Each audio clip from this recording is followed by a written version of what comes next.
अरे योगी जी क्या हैं, वो तो सनातनी हैं, वो तो हिंदू हैं। भाई उनको किसी से प्रॉब्लम नहीं है, किसी धर्म से प्रॉब्लम नहीं है, बस इतना है कि वो अपने धर्म से बहुत ज़्यादा मोहब्बत करते हैं, क्योंकि उनके धर्म और भगवत गीता ने उनको बहुत अच्छी बातें बताई हैं।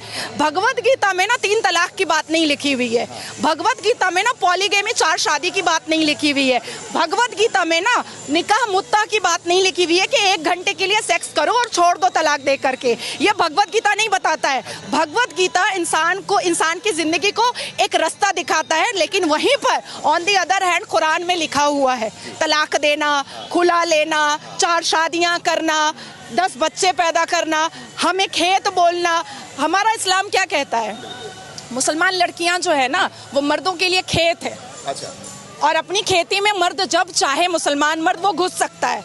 अच्छा। मतलब हम तबेला भी हैं। हाँ। क्योंकि निकाह का मतलब होता है अरबिक में निकाह और इंग्लिश में कॉन्ट्रैक्ट मैरिज। अच्छा। मतलब हम तबेला हैं, हमारे ऊपर कॉन्ट्रैक्ट हो जाता है, एक एमओयू बन जाता है। अच्छा। अब वो साल भर के लिए बना है कि 8 घंटे के लिए बना है कि 9 महीने के लिए बना है वो पता नहीं है। अच्छा। तो इतनी इनसिक्योरिटी जो इस्लाम धर्म के कुरान ने समझाया है, होली वॉर बताया है, जिहाद बताया है, उसके बाद 1000 से ऊपर जंगें बताई हैं, इमाम हसन हुसैन को मारने वाला मुसलमान, तो आप अपने आप को आकर मुसलमान काफिर क्यों नहीं बोलता है? सनातनी ने तो कभी नहीं सुना हमने कि एक सनातनी ने दूसरे सनातन को मार दिया। मैंने रामायण पढ़ी, मैंने भगवत गीता पढ़ी। अच्छा देखिए, हमारी 5 किताबें हैं आसमान की, तौरात, ज़बूर, इंजील, बाइबल, कुरान।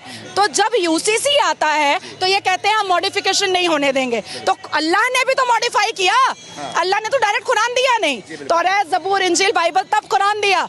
तो मॉडिफाई करने के लिए अगर मोदी जी के रूप में एक फरिश्ता आसमान से आ गया है तो हमें तो ब्लेसिंग समझ के ले लेना चाहिए ना, तो मैंने ले लिया है। आप मुस्लिम समाज से आती हैं, आप जब बेबाकी से खुल के आज हमसे बात कर रही हैं, लेकिन दूसरी तरफ राहुल गांधी अमेरिका जाते हैं, वो बोलते हैं कि देश के अंदर मुसलमान असुरक्षित हैं, मुसलमान को दबाया जा रहा है, मोदी सरकार में मुसलमानों के साथ अत्याचार किया जा रहा है। देखिए, जो सांसद में आंख मारता है और फ्लाइंग किस करता है, वो कितना बड़ा चरित्रहीन है ये दुनिया देख रही है और जनता भी समझ रही है। तो ऐसे नेता के बारे में मुझे नहीं बात करने की जरूरत है, मैंने संविधान पढ़ा है।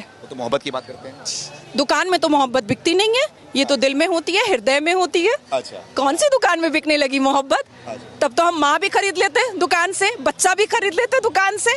देखिए, राहुल गांधी जी आधे अंग्रेज हैं, अभी तक डिसाइड नहीं कर पा रहे हैं कि संविधान मानना भी है कि नहीं मानना है। और दिस इज द रीजन कि जब हमारे हिंदुस्तान का कानून अभी इस बार मॉनसून सेशन में आया ना, तो सबसे ज्यादा कांग्रेस ने आवाज उठाया, क्योंकि जिन्ना का बनाया हुआ उनको शरिया लॉ पसंद था और ब्रिटिश का बनाया हुआ कानून पसंद था। हिंदुस्तान इनको पसंद नहीं है, हिंदुस्तान से ये शीश महल बनाते हैं बस, और कुछ नहीं। मैम ये बताइए, क्या लग रहा है कि मोदी सरकार ने 9 साल में जो काम किया है, उस 9 साल के बलबूते 24 में सही लग रहा है कि हैट्रिक मार पाएगी, या फिर इस बार राहुल गांधी का चांस लग रहा है आपको? जय श्री राम, जय श्री राम। बस मोदी और कुछ नहीं है, कुछ भी नहीं है। 24, 25, 26, 27, 28, 29, 30, 31, 32, 33, 34, 35, 50, 100 मोदी जी।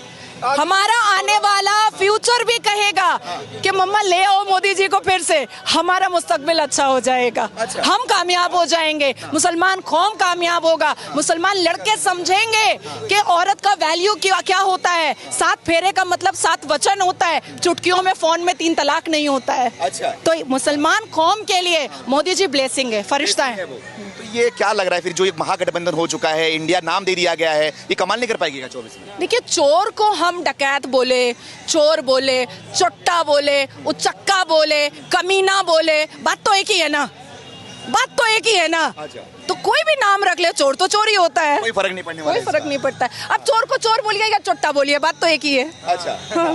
तो क्या लग रहा है मैम, चंद्रयान तो ऊपर पहुंच चुका है, लोग बोल रहे हैं कि अब तो पाकिस्तान के बारे में खुल के बात करती हैं, तो क्या लग रहा है, पाकिस्तान के झंडे में चंद्रमा है, चांद है, और हमारे चांद पे तिरंगा है, तो क्या लग रहा है, क्या बोलना चाहिए? देखिए, जिन्ना एक ऐसा व्यक्ति था, पाकिस्तान एक ब्लफ है। अच्छा। पाकिस्तान एक ब्लफ है, भीख में कटोरे में दिया हुआ भीख है वो जमीन। ठीक है, और जिन्ना को ये बात पता थी कि वो देश वो कभी भी कामयाब नहीं करेगा। अब इसलिए उन्होंने क्या किया है कि अपने झंडे में ही चांद दे करके वहां पर लोगों को संतुष्ट कर दिया कि तुम इसी में संतुष्ट रहो। और क्योंकि जिन्ना को पता था कि सनातन धर्म कितना वास्ट है और कितना फास्ट है। हम तो चांद पर जाएंगे ये उसको पता था, इसलिए उस चंद्रमा और सितारा उसने झंडे में दे करके उन लोगों को कहा लॉलीपॉप लो और चुपचाप से बैठो। देखिए, मुझे तो लगता है कि हिंदुस्तान में जितने भी मुसलमान मोदी विरोधी हैं, उनको जा करके बॉर्डर पार कर लेना चाहिए और आटा और चावल के लिए लाइन लगा लेना चाहिए। मैम, मुस्लिम यहाँ के विरोध क्यों करते हैं मोदी को? मैं भी घूमता हूँ, लोगों से बात करता हूँ, लेकिन मुसलमान खाली बस मोदी से नफरत करते हैं, विरोध करते हैं, क्या वजह जो है? पढ़ा लिखा जो कम्युनिटी है ना मुसलमान में, कभी नहीं छोड़ रही हूँ, कभी नहीं छोड़ रही हूँ। जो पढ़ा लिखा कम्युनिटी है वो कभी भी मोदी विरोधी नहीं करता है, क्योंकि पढ़ी लिखी कम्युनिटी हमेशा एक्सप्लोर करना चाहती है, इंटेलिजेंट होना चाहती है, अपने आप को बहुत आगे देखना चाहती है, शिक्षित होना चाहती है।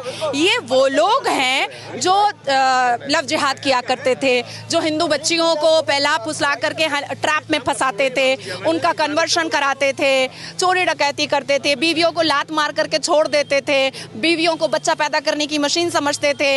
या जो पहले पिछली जो सरकारें थी जिन्होंने एक मुसलमान को जो एक यूज किया है, उस हिसाब से ये जितने भी लोग हैं, आज देखिए यूसीसी के विरोधिता में जो महिलाएं उतरी हैं वो किसी ना किसी ऑर्गेनाइजेशन और एनजीओ की मेंबर है, ठीक है, और उसको उस एनजीओ को पैसा कहां से आ रहा है ये हम सबको पता है, बोलने की जरूरत नहीं है। लेकिन क्यों आखिर वोटिंग में क्यों आया कि 67.2% मुस्लिम महिलाओं ने यूसीसी को सपोर्ट किया? क्यों आया? बिल्कुल। तो सच्चाई तो दूध का दूध पानी का पानी हो रहा है ना। तो मुस्लिम कम्युनिटी जो किसी ना किसी पार्टी की चाटुकारिता है, सिर्फ वही मोदी विरोधी कर रही है। लेकिन जो इंडिविजुअल है, जो शिक्षित है, वो सारे लोग मोदी जी के पास है। मोदी जी क्या काम आपको अच्छा लगा? सारे काम, अच्छा, सारे काम, कोई भी काम खराब ही नहीं है उनका। बेरोजगारी का मुद्दा उठता है इसमें। अरे भाई, हम चांद पे पहुंच गए हैं, आप टमाटर पे अटके हुए हैं। वही तो सवाल है मैम, वही सवाल है। हमको नहीं अटकना है। हमारे बच्चे पढ़ रहे हैं, हमारी लड़कियां पढ़ रही हैं, हमारी बेटियां महफूज हैं, निर्भया नहीं हो रहा है, अजमल कसब नहीं आ रहा है, 26/11 नहीं हो रहा है, महाराष्ट्र में याकूब मेमन नहीं रह पा रहा है। अब इससे बड़ी बात और क्या हो सकती है? इससे बड़ी बात और क्या हो सकती है? क्या चाहिए? कश्मीर में पत्थरबाज दोबारा चाहिए? बिल्कुल नहीं चाहिए। अजमल कसब दोबारा चाहिए? नहीं चाहिए ना। क्या चाहिए आपको? याकूब बेरोजगारी भी नहीं चाहिए।